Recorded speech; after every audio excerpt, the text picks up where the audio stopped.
When we think about emission systems on the cars, we typically think about the catalytic converter, the EGR valve, those big name systems that have a bad reputation with a lot of people. You know, we always joke about cutting the catalytic converters off the cars, which we don't do, right? Professional technicians don't do that. EGR systems, where it's a similar setup. EGRs are not as big a deal these days. They work pretty well on the vehicles that they're on, and we're seeing fewer and fewer vehicles actually with EGR valves.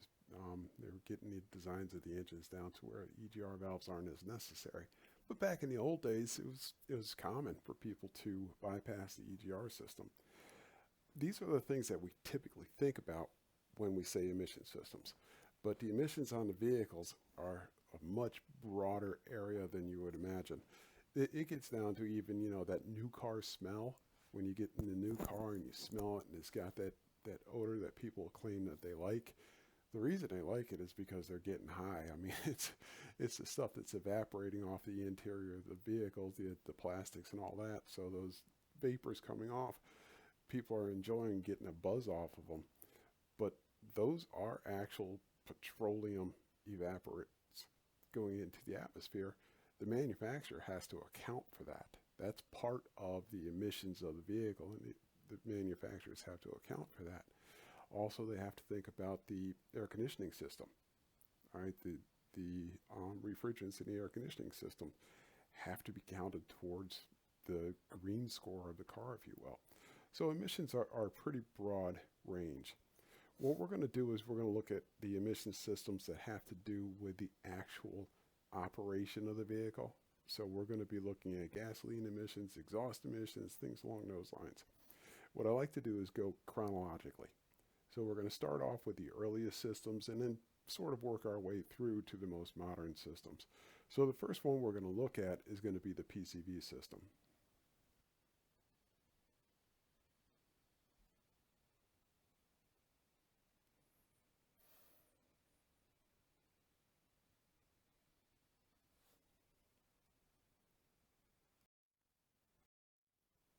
The first federally mandated emission system for automobiles was the PCV system, the positive crankcase ventilation system. Back in 1964, the federal government mandated that all vehicles sold in the U.S. had to have a PCV system, a crankcase ventilation system.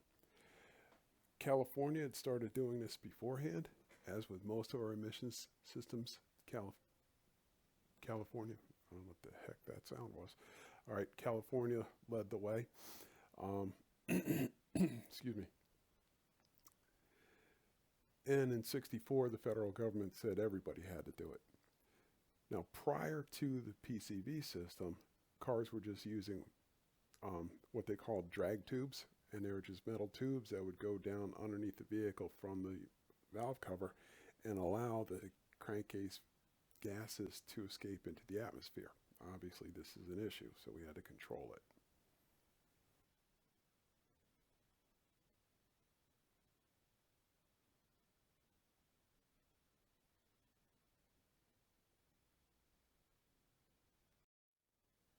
Okay, so PCV stands for positive crankcase ventilation.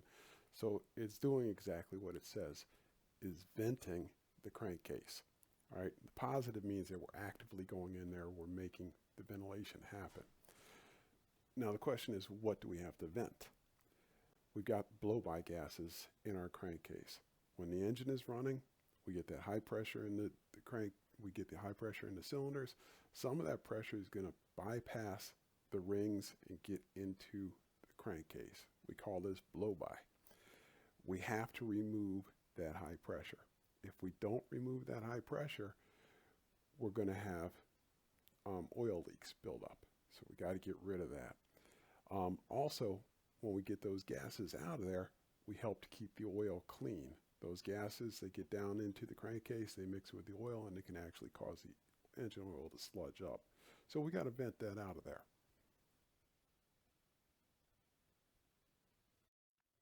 By removing these gases, we're going to extend the life of the oil. We're going to protect the engine from wear.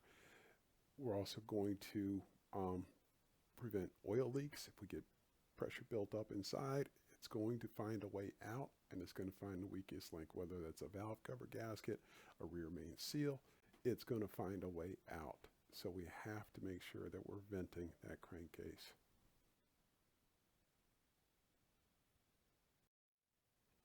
All of our cars from the early 60s have a PCV system on them.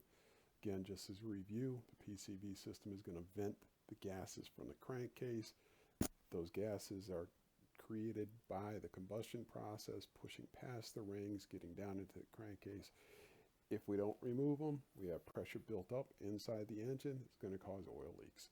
The gases remaining in the oil, in the crankcase, will also mix with the oil, and it'll foul the oil, contaminate the oil, and cause other issues, which we'll discuss.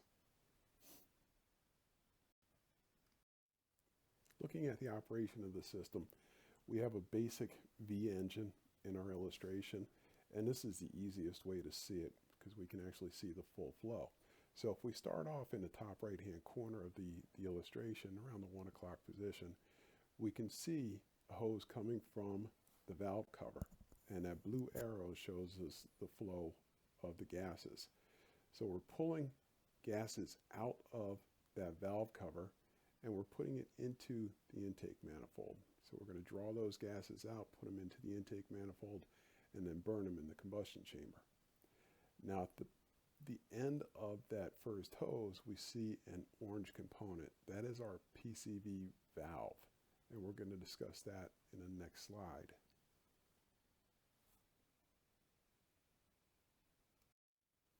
All of our PCV valves are metered valves. They're going to allow a specific amount of flow of gases through the valve into the intake manifold. So we have to make sure when we replace the PCV valve, we replace it with the appropriate part. If we put the wrong valve in, it may fit, it may physically fit, but it might flow too much blow-by gases, or it might not flow enough, so we could have issues with it. So we want to make sure that we're putting in one that's going to give us the proper amount of flow. Looking at the first illustration of the PCV valve on the left-hand side of the picture, we see the valve when it's idling, and we can see the flow of gases going from the bottom up towards the top, going into the intake manifold. Down at the bottom of the valve, you can see the actual valve component, and we've got a spring in the center, and then we've got 2 sealing pistons on either end. So at idle, going up into the manifold, we can see that manifold vacuum is actually going to lift that valve up, and it's going to partially block the flow of the gases. It's not going to completely block it, just partially block it, so that we're metering how much of the crankcase gases actually get into the intake manifold. Then we move into the center. We see under acceleration when we have low vacuum. Again, think about the operation of the engine vacuum. At idle, we have high vacuum. When we accelerate, the vacuum will fall off. If we're under a high load situation, we're going to have low vacuum. That low vacuum is going to allow that valve to settle a little bit, and it's going to increase the amount of gases that will flow. So under acceleration, under high load, we're actually going to get more of the crankcase gases going into the engine. Then the last one over on the far hand side, we can see if we've got pressure coming from the intake manifold back into the valve, it's going to actually push it, and it's going to close that valve down at the bottom.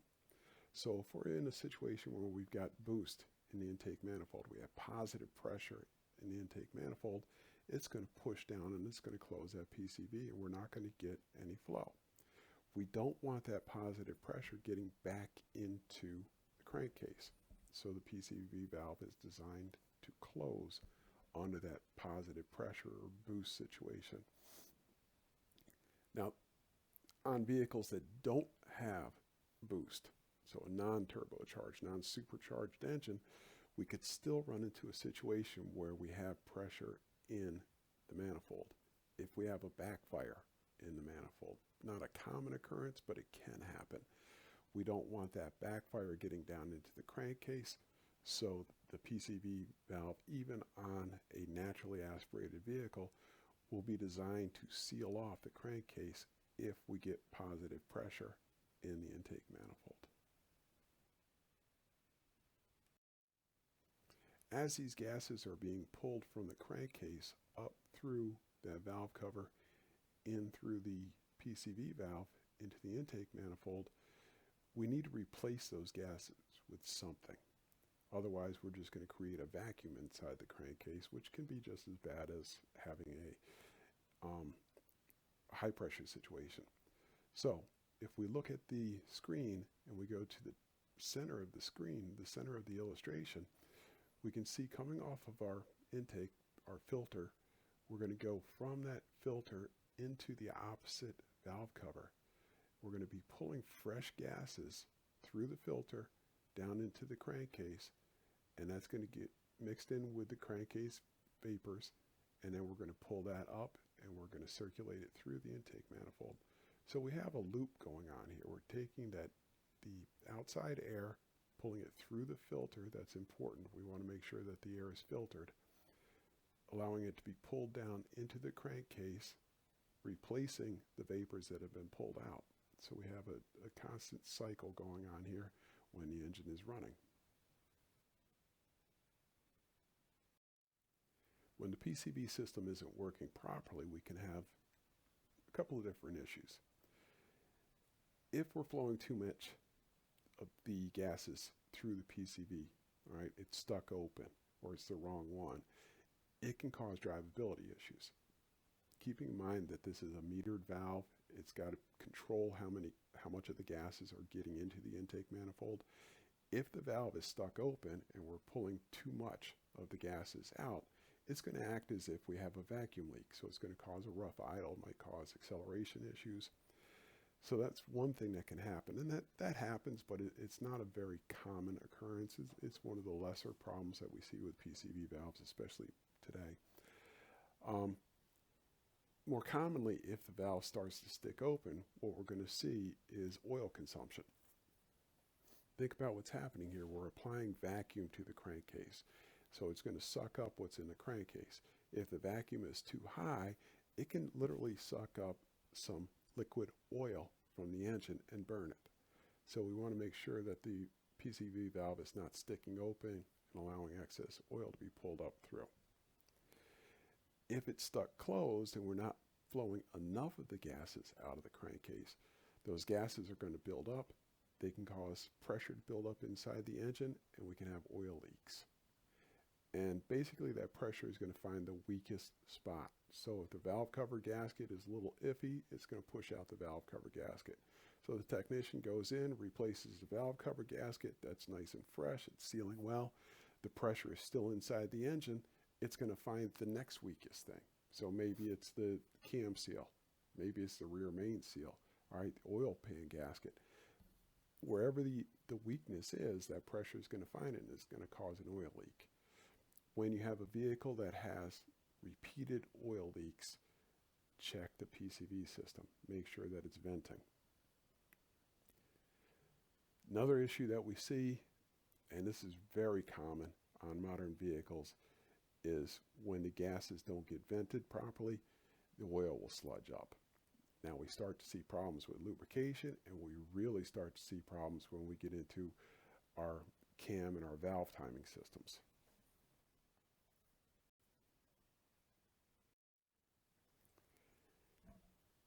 If the PCV system isn't working, it's not pulling enough of the gases out of the crankcase, the oil is going to get contaminated. When it gets contaminated, it starts to sludge up. When it sludges up, it starts to block passages and causes problems. When we get into our cam timing and our valve timing systems, we've got some very small passages that are very easily plugged up. So any contamination in the oil, any sludging in the oil is going to impact these systems. So in modern vehicles, we've seen a lot of issues, especially with the cam phasers, where the oil gets in there, sludges up, and the phasers stop working.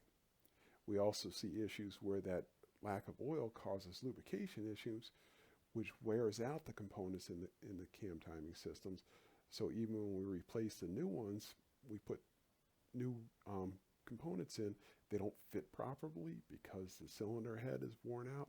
So we do see a lot of issues with the oil contamination due to PCV systems. Manufacturers have addressed this in a number of ways. The most important way they've addressed it, though, is with the oil. This is why we see specific oil being recommended for vehicles. GM went through with their Dextron or Dextrose or whatever the heck they call it now, oil a number of years ago. The reason they did that was because of sludging problems. So they required that you had to have this high quality oil with plenty of detergent in it to minimize sludging issues. We need to make sure our PCV system is operating properly. It's very easy to look at the sludging as we see in this picture of this, I believe that's a Ford, where the oil is sludged up. It's very easy to just dismiss that and say, well, the operator didn't change the oil frequently enough. Yeah, that's probably true, but in an operative PCV system will also cause those issues. So it's something we have to make sure that we're maintaining and keeping track of. My personal recommendation is that you change oil in the vehicles frequently. Again, we're seeing extended intervals from the manufacturers. They're telling us 7,000, 8,000, 10,000 mile intervals. That's really questionable.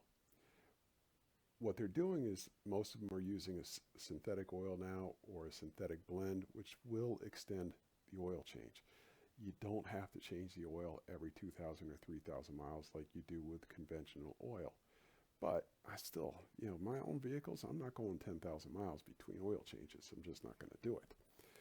So recommend that we change the oil more frequently. My vehicles, typically when I'm looking at is 4,000 to 6,000 miles, depending upon how I've been driving it. Even when I'm using full synthetic oil, I'm going to do that.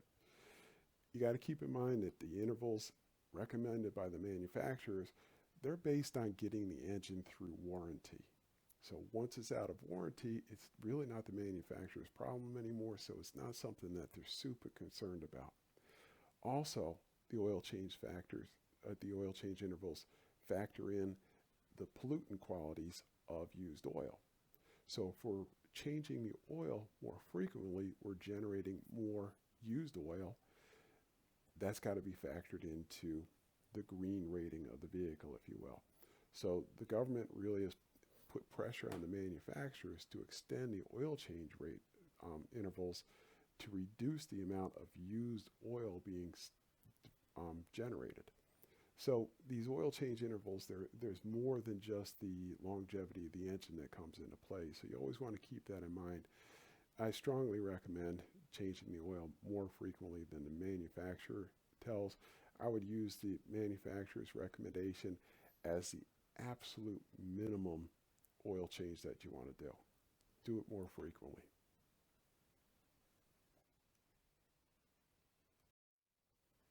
Get in the habit of testing and replacing the PCV system. Whenever you change the air filter, check the PCV. So, air filter, depending upon where you drive, what conditions you're operating in, you're looking at 20, 30, 40,000 miles typically to change the air filter. When you're going in and changing that air filter, replace the PCV valve if it's cheap. If it's a more expensive system, test it. See if it's working. If it's not working properly, replace it. Most of the PCV valves are going to be relatively inexpensive. So, we're looking at 15, 20, 25 bucks for the valve. Relatively inexpensive, cheap insurance for the longevity of the engine. It's well worth doing it. If it is an expensive component, you start getting into, especially some of the European vehicles, where we're looking at $150, $200 for the component, test it. Right? Take a couple seconds and test it. If it needs to be replaced, replace it. If not, you can tell the customer that you tested and everything is okay. Keep in mind that not all PCV valves are replaceable. Some of them are integrated right into the valve cover, and to replace it, you have to actually replace the valve cover. I've seen some of them where it's actually part of the intake manifold. I can see where the manufacturers are coming from, making it all one component. but they're not looking at longevity. You get 150, 200,000 miles on it, that thing's going to be plugged up. So it's got to be replaced. Now I got to replace the intake manifold. I got to replace the valve cover. So be aware of that. Not all of them are serviceable PCV valves. When the PCV valve is accessible, it's relatively easy to test. A couple of things we're going to do. We're going to do a visual examination. If it's carboned up or it's sludged up, you're going to replace it. Don't try cleaning them out. It's just not worth the effort. Another thing we're going to do is a shake test. When we go back and we look at the illustration of the PCV valve, we see that there's actually a valve inside there with a spring in it. That should be able to move freely. So if we take and just hold it in our hand and shake it, we should hear it and feel it shaking around. If it doesn't move freely, it's gummed up and it's not going to work properly, right? Then the other thing we can do is, if we can pull the PCV valve out of the valve cover or wherever it's going into to pick up the crankcase gases, if we can put our finger over that, we should feel a slight vacuum, okay? So simple testing of it. If you click on the link for the video, he goes through and he shows an explanation of it. And he also, towards the end, shows the testing process of it. So take a look at the video. Make sure to answer the worksheet that goes along with this and email it back to me. Be well.